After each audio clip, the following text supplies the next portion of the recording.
En una hipotética futura tercera guerra mundial entre el eje de las dictaduras, liderado principalmente por China, Rusia e Irán, enfrentándose a Estados Unidos y sus aliados, ya comentamos que Estados Unidos y sus aliados parecen tener ventaja al ser más potentes actualmente, pero el eje de las dictaduras parece estar más unido y eso le otorga una cierta ventaja. Y así que en esa situación tan de igualdad, quizás el país que iba a desencadenar la balanza iba a ser India y su decisión de apoyar a uno u otro bando, porque en teoría es una democracia, pero cada vez más autoritaria. Y bueno, viendo declaraciones como la de su ministro, no parece que estén muy por la labor de posicionarse contra el eje de las dictaduras. El ministro de Asuntos Exteriores de la India dijo: el dominio de Estados Unidos, que comenzó después del fin de la Guerra Fría, ha llegado efectivamente a su fin. Y lo cierto es que pasan los días y prácticamente todas las noticias son positivas para el mismo bando, y no precisamente para Estados Unidos. En el tema de los BRICS, ya sabéis, la organización llamada a ser el contrapeso mundial a los Estados Unidos, acaban de pedir unirse 5 países más: Bolivia, Camerún, Cuba, Siria y Zimbabue. Sí, en un primer momento podría parecer que no son 5 países demasiado importantes, pero bueno, son 5 países más que se suman a este bando y 5 países que, ojo, si los sumamos todos, dan más de 90 millones de personas. Ojito con despreciar esta serie de cosas. Estos 5 países, la adhesión de estos 5 nuevos países ha venido promovida principalmente por Rusia y China. Y hablando de Rusia, seguimos con más noticias que benefician precisamente a una de las partes, y es que Rusia acaba de encontrar unas reservas enormes de petróleo en el territorio antártico, precisamente en la zona reclamada por el Reino Unido. Ante esta noticia, las críticas no han tardado en llegar contra el Reino Unido por estar como tan pasivo ante esta información, por no mostrarse preocupado por este tema. Y bueno, la situación es la siguiente. Un barco de investigación ruso que estaba explorando por la zona ha informado recientemente a Moscú de que ha encontrado reservas de petróleo por un total de 511.000 millones de barriles, unas 10 veces la producción total del Mar del Norte en 50 años. Reino Unido dice que no está preocupado porque los barcos de investigación, la exploración en esta zona, pues bueno, no está prohibida. Lo que sí que está prohibido es la explotación, es decir, intentar sacar ese petróleo. Reino Unido ha dicho que está por ahora calmado, está tranquilo, porque se cree la palabra rusa, se cree que han explorado esta zona, pero que no la van a explotar. Y ojo que esto podría parecernos ingenuo, y seguramente lo sea, pero el Reino Unido, los británicos, también tienen alguna razón en pensar que Rusia va a respetar esta zona. Y es que algo que no se conoce demasiado es que la cooperación entre Estados Unidos y Occidente en general y Rusia no se ha cortado totalmente desde la invasión de la guerra de Ucrania. Sin irnos muy lejos, el pasado marzo, el Consejo del Ártico, es decir, un consejo formado por los países de esta zona del planeta, donde están, por ejemplo, Estados Unidos, Noruega o Rusia, hizo una simulación de qué pasaría y cómo actuarían en esta zona si hubiese un derrame de petróleo. Bien, pues en este ejercicio, Rusia pidió participar para ayudar, simular, ayudar en la labor de limpieza de este desastre ecológico. Y Noruega, que ostentaba en ese momento la presidencia rotativa, esto es como la Unión Europea, que cada X tiempo va cambiando quién tiene la presidencia de este organismo, pues Noruega quiso que Rusia estuviese en estas maniobras y contribuyese para no cortar lazos en su ayuda en la protección de esta zona. Así que bueno, quizás a cosas como esta es a lo que se agarra Reino Unido para pensar que Rusia, bueno, ha encontrado unas reservas gigantescas de petróleo, pero que como están en esta zona del planeta, pues que no las va a explotar. Ya veremos en el futuro quién tenía razón. Y seguimos con más noticias en este sentido. En este caso es China quien está maniobrando para mejorar su posición en el mundo y de paso, si puede, para perjudicar la de Estados Unidos. Ministros de Asuntos Exteriores de China y Corea del Sur se reúnen para mejorar las relaciones bilaterales entre ambos países. Recordad, Corea del Sur, aliado estratégico e histórico de Estados Unidos en la región. Bueno, pues aquí parece que van a intentar desde China que Corea del Sur se acerque algo más hacia ellos. Y por otro lado, Estados Unidos ha pedido a Irán que detenga transferencias de armas a los hutíes de Yemen, que no paran de atacar los barcos.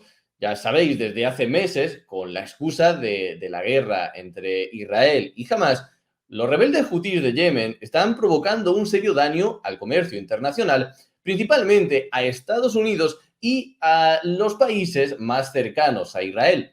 China, recuerdo, no se ve afectado por estos ataques. Y el problema para Estados Unidos es que no consiguen detener estos ataques. No pueden atacar directamente a los hutíes en Yemen por la orografía de la región, por cómo están ocultos y sobre todo porque Estados Unidos desde hace años no tiene demasiada buena información de inteligencia de esta región del planeta.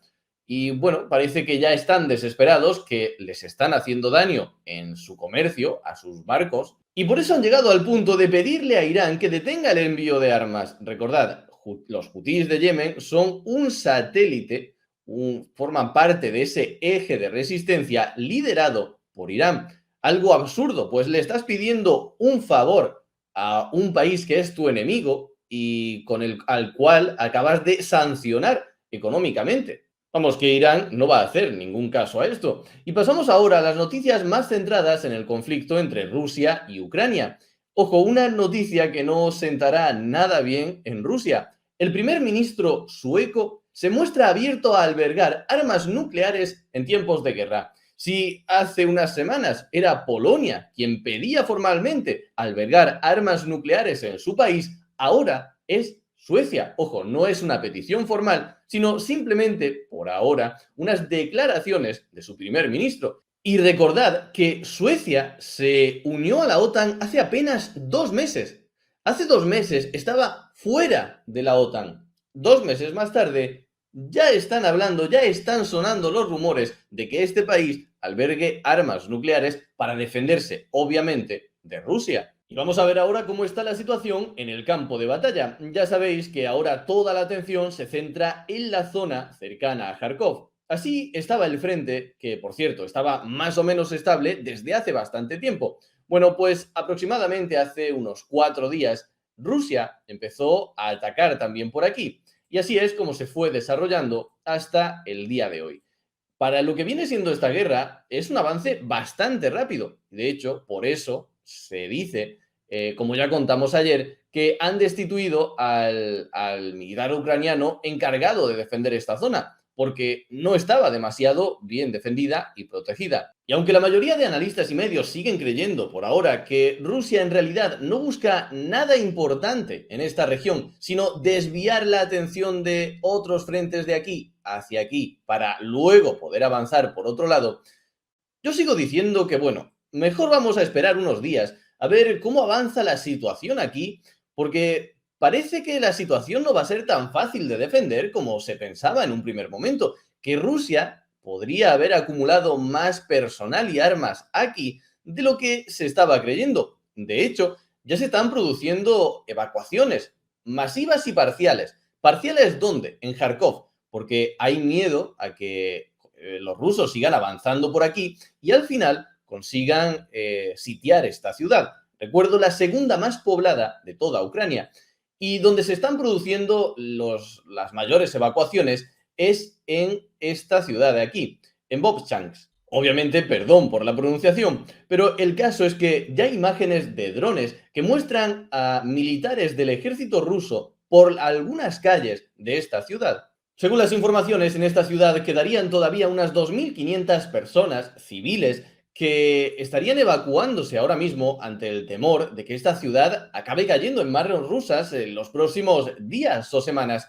Y según cuenta este medio público francés, en Kharkov se está yendo casa por casa. Los soldados ucranianos buscan a residentes en Kharkov para evacuar ante el posible asedio de Rusia. Así que, como digo, habrá que esperar un tiempo, unos días, a ver la magnitud real de esta ofensiva rusa y si de verdad simplemente quieren hacerlo para desviar la atención o hay algo más y de verdad quieren intentar llegar a Kharkov. Por otro lado, también por esta zona, Ucrania ha tomado una especie de represalia o contraofensiva y ha atacado la ciudad de Belgorod. Evidentemente no la ha atacado por tierra, sino a través de bombardeos, cosa que lleva haciendo ya las últimas semanas. Y por otro lado, tenemos la noticia sorpresa de que Anthony Blinken ha llegado a Kiev en un viaje que no estaba anunciado. Seguramente lo hace para intentar mostrar apoyo público y sobre todo para subir la moral de los ucranianos en un momento tan complicado para ellos, con este nuevo ataque ruso, cuando la ayuda de armas todavía no ha llegado y la movilización forzosa de su país tampoco ha tenido todavía efecto. Recordad que sin ir más lejos, ayer contamos cómo Zelensky había tenido que salir a pedir calma a sus compatriotas ante las informaciones que llegaban del ataque ruso. Por cierto, Blinken ha comentado que la ayuda de Estados Unidos ayudará a cambiar la situación en el frente y ha confirmado que ya habría a día de hoy algunas armas en suelo ucraniano y que otras van a llegar en un futuro. Y pasamos ahora a Israel. Allí ya sabéis que aunque el ejército israelí estaba avanzando sobre Rafah, lo último que las últimas noticias que habíamos tenido sobre un posible acuerdo de paz es que jamás había aceptado ese acuerdo, pero claro, ese acuerdo no había sido propuesto por Israel. Israel, cuando vio los términos, lo rechazó, pero, eso sí, mandó una delegación para intentar seguir negociando y llegar por fin a un alto el fuego. Bueno, pues según dice el primer ministro de Qatar, estas conversaciones están en un punto muerto y no habría que tener muchas esperanzas sobre ellas. Mientras tanto, los tanques israelíes avanzan hacia Rafah y cada vez son más los civiles desplazados que huyen de esta zona. La noticia más polémica en las últimas horas sobre esta zona ha sido que la ONU ha dicho que uno de sus miembros acaba de morir en esta zona. No han dicho si ha muerto fruto de un ataque de Hamas o de Israel, pero todo parece apuntar, en un primer momento, que el responsable habría sido Israel. Israel, por su parte, ha dicho que este convoy se encontraba efectivamente en una zona de donde se estaban produciendo combates, por un lado, y que por otro lado no habían sido informados de que el personal de la ONU iba a pasar por esa zona en ese momento. Así que todo parece indicar que ha sido un ataque de Israel el que ha provocado esto. Y curiosamente parece que el grupo terrorista Hamas cuenta a veces con más apoyos internacionales que el propio Israel. El primer ministro de Malasia se reúne con el jefe de Hamas en Qatar para mostrar su apoyo. Y no solo él. Erdogan, Turquía, asegura que 1.000 combatientes de Hamas están siendo tratados en hospitales turcos. Ojo, hablamos no de 1.000 palestinos, 1.000 civiles víctimas de este conflicto. No, no. 1.000 combatientes de Hamas que, una vez recuperados en los hospitales turcos, pues bueno, estarían deseosos de hacer otro 7 de octubre. Recuerdo, Turquía, país de la OTAN y país que está intentando pertenecer a la Unión Europea. Aunque bueno, Erdogan dice que su país no reconoce a Hamas como una organización terrorista, sino como un grupo de liberación. Y sin más, muchas gracias por ver el vídeo, espero que os haya parecido interesante la información, suscribiros para no perderos nada de la actualidad geopolítica y como siempre, nos vemos en el próximo.